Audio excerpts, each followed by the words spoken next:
بسم الله الرحمن الرحيم.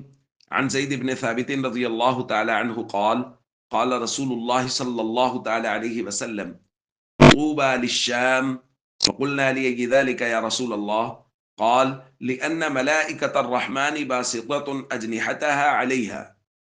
رواہ الترمذی۔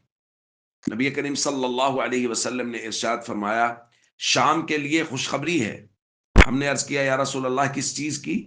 آپ صلی اللہ علیہ وسلم نے فرمایا اس بات کی کہ رحمان کے فرشتے ان کے لیے اپنے بازو بچھاتے ہیں۔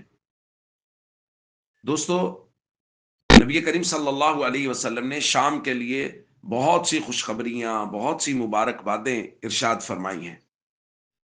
شام کے حوالے سے ہمیں کچھ باتیں سمجھ لینی چاہیے۔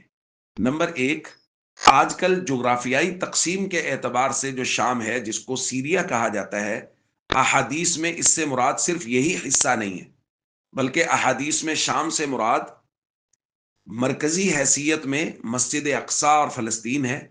اس کے ساتھ ساتھ اردن، لبنان، یہ جو موجودہ سیریا ہے، ترکی کا کچھ حصہ جو سلطنت عثمانیہ میں بلاد شام کہلاتے تھے، یہ سارے کے سارے علاقے شام کا حصہ ہیں، جن کے لیے نبی کریم صلی اللہ علیہ وسلم نے خوشخبری بیان فرمائی ہے۔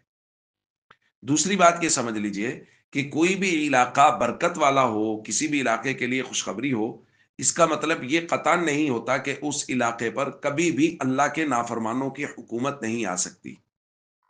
اس کی مثال سمجھ لیجئے، جیسا کہ قرآن کریم میں کہا گیا ان اول بیت وضع للناس للذی ببکۃ مبارکہ، کہ لوگوں کے لیے جو اللہ کی عبادت اور اللہ کی توحید کے لیے جو جگہ ابتدائی طور پہ بنائی گئی، سب سے پہلے وہ مکہ میں ہے، وہ بیت اللہ ہے، اور وہ برکت والی جگہ ہے۔ لیکن اس کے باوجود میں اور آپ جانتے ہیں کہ کتنے 100 سال تک، سینکڑوں سالوں تک بیت اللہ کے اندر بتوں کی پوجا ہوتی رہی، اللہ کے نافرمان لوگوں کی حکومت رہی۔ لیکن یاد رکھیے، بیت اللہ کی برکت اس وقت بھی موجود تھی۔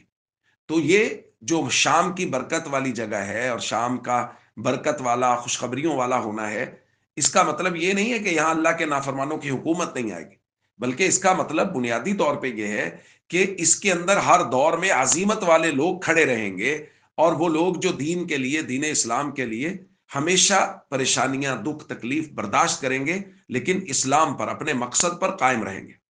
اب آپ دیکھ لیجئے، جو مرکزیت ہے شام کی، وہ کس وجہ سے ہے؟ مسجد اقصی کی وجہ سے۔ قرآن کریم نے اس کی طرف اشارہ کیا ہے۔ سورہ بنی اسرائیل میں کیا کہا؟ الذی بارکنا حولہ لنریہ من آیاتنا، مسجد اقصی کے جس کے ارد گرد اللہ کہتے ہیں ہم نے برکت رکھی ہے۔ تو یہ ارد گرد برکت والا علاقہ شام کا علاقہ ہے۔ اسی طرح قرآن کریم میں ایک جگہ کہا گیا وَنَجَّيْنَاهُ وَلُوطًا إِلَى الْأَرْضِ الَّتِي بَارَكْنَا فِيهَا لِلْعَالَمِينَ، کہ ہم نے حضرت لوط کو نجات دی ہے اس زمین کی طرف جس میں ہم نے برکت دی، برکت رکھی ہے زمانے والے اور جہان والوں کے لیے، اور اس سے مراد بھی کیا ہے؟ شام کا علاقہ ہے۔ تو یہ مسجد اقصی کا علاقہ مراد ہے، اور اس کے ارد گرد یہ جو بلاد شام ہیں سارے کے سارے، یہ سارے مراد ہیں۔